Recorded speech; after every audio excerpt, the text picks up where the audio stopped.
Welcome to my comprehensive Breaking 80 series where I'm going to help you shoot in the 70s more consistently. We're talking full wedges today. You've hit a great drive, it's green light, birdie time, I'm going to hit it to 10 foot, it's a full wedge, I love it. Or is it? So when it comes to wedges, we look at the Arcos data, it's mind-blowing. Again, in all of these series, it's just making differences at every discipline, which we've got videos covering every discipline. And if you want to listen to it in a podcast format, it's on the Hack It Out Golf podcast as well. But making these little differences at each discipline adds up to you making the difference of breaking 80 and shooting in the 70s consistently. Now, when it comes to wedges, wow. Like, wow. So from 75 yards to 100 yards, greens in regulation. So the success of hitting the ball on the green. This isn't close, it's just getting it on the green. A struggling to break 80 player is hitting the green 58% of the time. From 75 to 100 yards.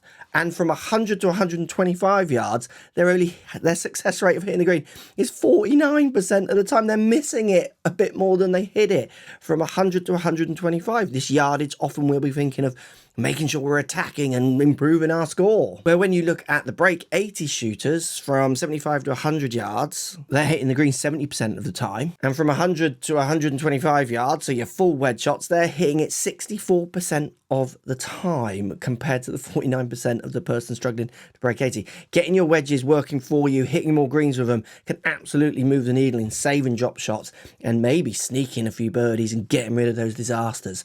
These tips are going to help. So let's talk about equipment. What wedges should you play and why, those kind of ideas.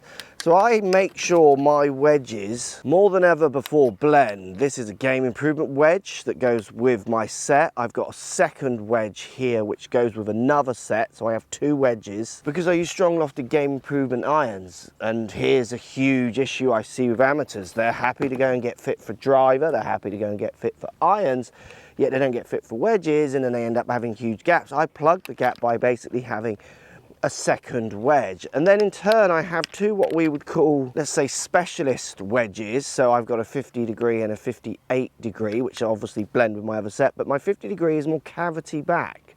It blends with my set. It blends a little bit on appearance when I put it down. It blends a little bit with feels, and then obviously in distance. I don't just go for the classic bladed wedge in my gap. I mean, I can do, but I choose to try and blend it a lot more. And I do definitely see people having holes in their sets where they're not really getting this part of that club or this part of their set dialed in enough. They'll talk to me for hours about different shafts.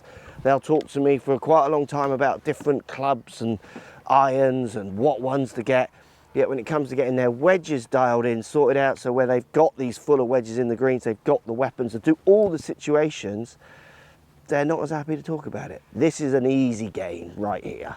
Now, the biggest problem I see when it comes to wedge play is people can't control the launch. They tend to get them popping up really high. Obviously, strike's an issue like with all irons. This is a great example of how difficult a wedge shot can be and how just pulling a club that we associate with hitting the ball closer than we actually do means green light at the flag. You might need to start being much more defensive and aware of the amount of times that we are missing the greens with this club.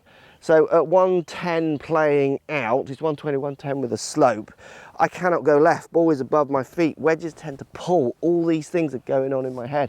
I'm looking at this green just thinking, I can miss this green. My target is going to shift. If this was on the flat, I'd be like 2 meters right of that flag. Because we're not on the flat, I'm now going to be pushing it way more out towards that bunker. My defense mechanism is kicking in. Next thing I'm going to make sure I do, I'm going to get the ball slightly middle to back in my stance, handle forwards. I'm going to keep that pressure on my lead foot, and I'm going to make a swing that when my shoulders stop, my arms stop. I'm going to try and keep the swing relatively compact and punchy because I want to send this ball off at a controlled trajectory. I know if I hit the common shot that we see golfers hit, they set up like they will with 7 irons, so ball slightly forward of centre to centre, handle a little bit forward, weight relatively even, kind of their normal weight shifts. They get these kind of high pops off to the right. That shot from where that ball finishes actually isn't much easier than this one. You've still got all the same conundrums. Now, if I put the same speeds in, but deliver a more appropriate loft from some handle lean and some pressure forward, what happens now is we get this more punchy forward shot, which is going to hit the middle right side of the green, giving me a putt, which is all I want to do in this situation. And for lots of you, it's the only shot you want, is to just get it on that green, which then leads you to thinking about what targets you are picking. Like I said earlier, I've totally shifted my target on this occasion because the danger is so evidently there on the side that these clubs for me tend to go. Making sure your targets are based around realistic ideas of getting the ball on the green rather than thinking you're going to hit it to 10 foot every time is A, going to make you enjoy your game more, but B, it's going to allow you to shoot in the 70s way more consistently. And then the other thing I'd like you to get a little better at as well is just having a few different variations of shots from this distance. It's a wedge distance, but with the way this ground is sloping, I could easily hit a real chippy 9-iron and run it in there. I'm just going to go up the right, run it down. I mean, that's going to land on the green. Just get on that front right, keep going. Yeah, that's pretty much on the green and ready to go. That was such a simple option because I know I can play that option. How good are you from 100 yards, 70 to 120, of having many different variations? You need to get better because if you have these variations, you will be certain that these variations are going to come out on the golf course. You're going to get these variations. You're going to get wind howling off one direction, massive slopes, hard greens, soft greens, big slopes. And you need a bit of variety in your play from this area. Improving your wedge game definitely is something that will absolutely move the needle for you in shooting in the 70s more consistently and getting into the 80s. If you want to learn how to smash your drives and get more distance, which will make you hit more wedges, this video here from the Break 80 series is really, really popular.